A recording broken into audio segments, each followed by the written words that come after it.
Hello friends, welcome to my channel. അപ്പോൾ ഇന്ന് വന്നേക്കണത് വളരെ എളുപ്പത്തിലുള്ള ഒരു ഒഴിച്ചുകറിയുമായിട്ടാണ്. നമ്മുടെ വാഴയ്ക്ക വെച്ചിട്ടുള്ള ഒരു ഒഴിച്ചുകറി.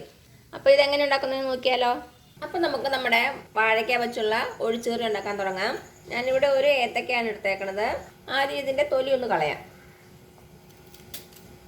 ഫുള്ളായിട്ട് കളയണ്ട, ഒന്ന് ചീകി എടുത്താൽ മതി കേട്ടോ.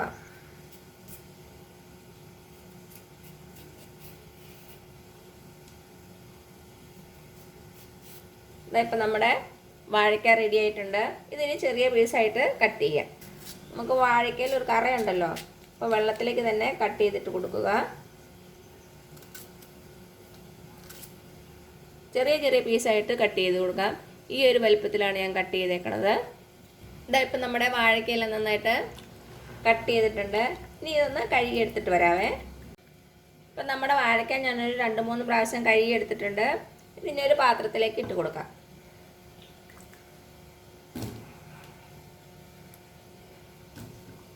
ഇനി ഇതിലേക്ക് നമുക്ക് കുറച്ച് പൊടികളൊക്കെ ചേർത്ത് കൊടുക്കാം. ഒരു 1/4 ടീസ്പൂണോളം മഞ്ഞൾപ്പൊടി, 1/2 ടീസ്പൂൺ മുളക് പൊടി, 1/2 ടീസ്പൂൺ മല്ലിപ്പൊടി. ഇനി ഇതിനാവശ്യമായിട്ടുള്ള ഉപ്പും കൂടെ ഇട്ട് കൊടുക്കാം. ഇനി ഇതിലേക്ക് നമുക്ക് നമ്മുടെ വാഴയ്ക്ക വേകാൻ ആവശ്യമായിട്ടുള്ള വെള്ളം ഒഴിച്ചു കൊടുക്കാം.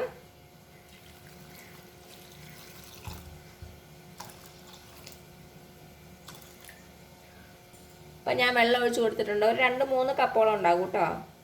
ഇനി ഇത് അടുപ്പത്ത് വെച്ച് നമുക്കൊന്ന് നന്നായിട്ട് വേവിച്ചെടുക്കണം. നമുക്കിതിലേക്ക് കുറച്ച് കറിവേപ്പില കൂടി ഇട്ട് കൊടുക്കാം. ഇനി ഇതൊന്ന് തിളച്ച് വരട്ടെ, അതുവരെ നമുക്ക് വെയിറ്റ് ചെയ്യാം.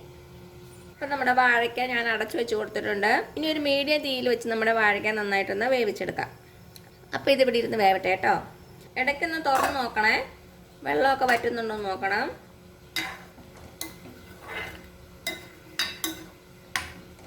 ഒന്ന് 2 പ്രാവശ്യം ഒന്ന് ഇളക്കി കൊടുക്കുക.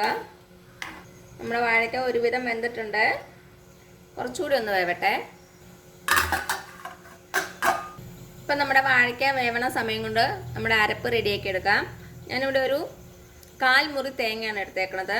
ഒരു ചെറിയ തേങ്ങയുടെ 1/4 മുറി തേങ്ങ. ഇപ്പോൾ കപ്പളവിനാണെങ്കിൽ ഒരു 1/2 കപ്പിനെ കഴിഞ്ഞും കുറച്ചുകൂടി കൂടുതൽ എടുത്തോളൂ കേട്ടോ. വേറെ ഒന്നും ഇതിൻ്റെ അത് ചേർക്കണ്ട. തേങ്ങ മാത്രം നമുക്ക് നന്നായിട്ടൊന്ന് ഫൈനായിട്ട് അരച്ചെടുക്കണം. അപ്പം ഞാനിത് അരച്ചെടുത്തിട്ട് വരാവേ.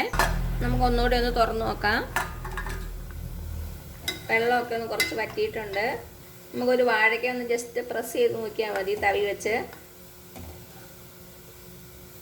അപ്പോൾ ഇത് വെന്തിട്ടുണ്ട്. ഇനി ഇതിലേക്ക് നമുക്ക് അരപ്പ് ചേർത്ത് കൊടുക്കാം. ഇതാ നമ്മുടെ തേങ്ങ നല്ല ഫൈനായിട്ട് അരഞ്ഞു വന്നിട്ടുണ്ട്. ഇതിലേക്ക് ഒഴിച്ചു കൊടുക്കാം.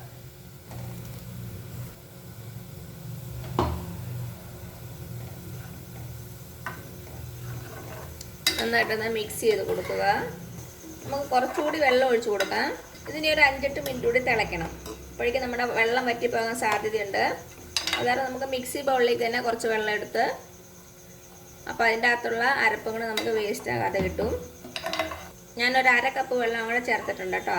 ഇനി ഇതൊരു 5-8 മിനിറ്റ് തിളയ്ക്കണം. തീ കുറച്ച് വെച്ചാൽ മതിയേ. നമ്മുടെ തേങ്ങയൊക്കെ ഒന്ന് വെന്ത് വരണം. കുറച്ചൊന്ന് കുറുകണം. ഉപ്പൊക്കെ ഒന്ന് ചെക്ക് ചെയ്ത് നോക്കുക. ഇതിന് കുറച്ച് ഉപ്പ് കുറവാണ്, ഞാൻ കുറച്ചുകൂടി ഇട്ട് കൊടുക്കട്ടെ. ഉപ്പ് ഇട്ടതിന് ശേഷം നന്നായിട്ടൊന്ന് ഇളക്കി കൊടുത്തു. ഇപ്പം നമ്മുടെ കറി നന്നായിട്ട് തിളച്ച് വന്നിട്ടുണ്ട്. ഇനി ചെറു തീയിലിടുക. 5-8 മിനിറ്റ് നമുക്കൊന്ന് തിളപ്പിക്കാം. നമുക്ക് അടച്ചു വെച്ച് കൊടുക്കാം. ഇടയ്ക്കിടയ്ക്ക് തുറന്നൊന്ന് ഇളക്കി കൊടുക്കുക. വെള്ളം വറ്റുന്നുണ്ടോ എന്ന് നോക്കണം. ഇപ്പോൾ ഒരു 8 മിനിറ്റോളം ആയിട്ടുണ്ട്. നമുക്ക് തുറന്ന് നോക്കാം. നമ്മുടെ കറി ഒന്ന് കുറുകി വന്നിട്ടുണ്ട്. ഇത്രയും മതിയാകും. ഇത് ഇരിക്കുമ്പോൾ കുറച്ചുകൂടി ഒന്ന് കുറുകും കേട്ടോ. അപ്പോൾ ഈ പരുവത്തിൽ നമുക്ക് വാങ്ങാം. എല്ലാ ദിവസവും സാമ്പാറും മോരുകറിയും രസമൊന്നും കൂട്ടാതെ ഇടയ്ക്ക് ഈ കറി ഒന്ന് വെച്ച് നോക്കുക. നല്ല ടേസ്റ്റി ആയിട്ടുള്ള കറിയാണ്.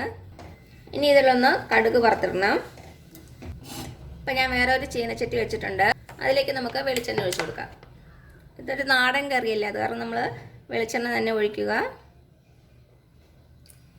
ഇപ്പം നമ്മുടെ എണ്ണ ചൂടായിട്ടുണ്ട്. ഇതിലേക്ക് ഒരു 1/2 ടീസ്പൂൺ കടുക് ഇട്ട് കൊടുക്കാം. കടുക് പൊട്ടി വന്നിട്ടുണ്ട്. ഇതിലേക്ക് ഒരു 3 ചെറിയ ഉള്ളി ഇങ്ങനെ ചെറുതായിട്ട് കട്ട് ചെയ്തത്. നമ്മുടെ ചെറിയ ഉള്ളി ഒരു ഗോൾഡൻ കളർ ആവണം.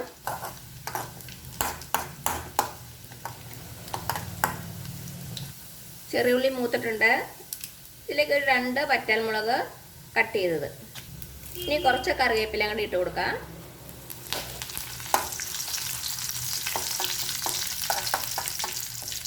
തീ ഓഫ് ചെയ്യുക. ഇനി നമ്മുടെ കറിയിലേക്ക് ഇത് ഒഴിച്ചു കൊടുക്കാം. നന്നായിട്ടൊന്ന് മിക്സ് ചെയ്ത് കൊടുക്കുക. അപ്പോൾ ഇത്രയേ ഉള്ളൂ നമ്മുടെ ടേസ്റ്റി ആയിട്ടുള്ള വാഴയ്ക്ക കൊണ്ടുള്ള ഒഴിച്ചുകറി. ചോറിൻ്റെ കൂടെ ഒരു നല്ല കറിയാണ്. എല്ലാവരും ഒന്ന് ട്രൈ ചെയ്ത് നോക്കുക. എന്നിട്ട് അഭിപ്രായങ്ങൾ അറിയിക്കാൻ മറക്കരുത്. അപ്പോൾ ഈ വീഡിയോ ഇഷ്ടമാണെങ്കിൽ ആ താഴെ കാണുന്ന സബ്സ്ക്രൈബ് ബട്ടണിൽ ഒന്ന് പ്രസ് ചെയ്ത് സപ്പോർട്ട് ചെയ്യണേ. അതേപോലെ തന്നെ ലൈക്ക് ചെയ്യാനും ഷെയർ ചെയ്യാനും മറക്കരുത്. ഇനി പുതിയൊരു വീഡിയോ ആയിട്ട് വരുന്നവരേക്കും thank you so much. By.